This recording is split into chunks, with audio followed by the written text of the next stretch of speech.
आज संध्याकाळी राज्य मंत्रिमंडळाची बैठक आहे। अर्थसंकल्पीय अधिवेशनाच्या पार्श्वभूमीवर या बैठकीला एक वेगळं महत्त्व आहे। तर सत्ताधाऱ्यांकडून विरोधकांना चहापानाचं आमंत्रण देण्यात आले। विरोधक चहापानावर बहिष्कार टाकायचा की या चहापानाच्या कार्यक्रमाला उपस्थिती लावायची याबाबत सध्या काही कुठली स्पष्टता नाही।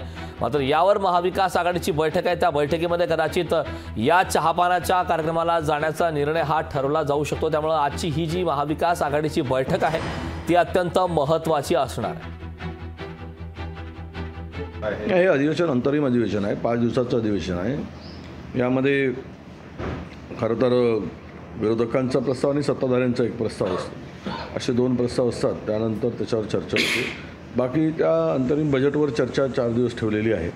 या पलीकडं त्यामध्ये कुठलाही प्रश्नोत्तर नाहीत किंवा लक्षवेधी नाही। आम्ही आग्रह केला होता की लक्षवेधी तरी किमान 5 दिवस घेतले पाहिजेत, कारण अधिवेशनाला पुढच्या अधिवेशनापर्यंत फार अंतर पडणार आहे। 5 महिन्यामध्ये लोकप्रतिनिधीला प्रश्न मांडता येणार नाहीत।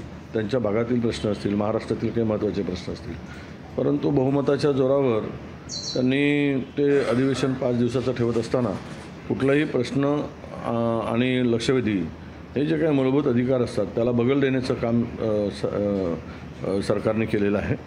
आणि यातून त्यांची स्पष्ट भूमिका आहे की कमी कालावधी अधिवेशन घ्यायचे, चर्चा होऊ द्यायचं नाही, कारण आपलं पितळ उघडं पडेल ही सरकारला भीती आहे। हे अधिवेशन अंतरिम अधिवेशन आहे, 5 दिवसाचं अधिवेशन आहे।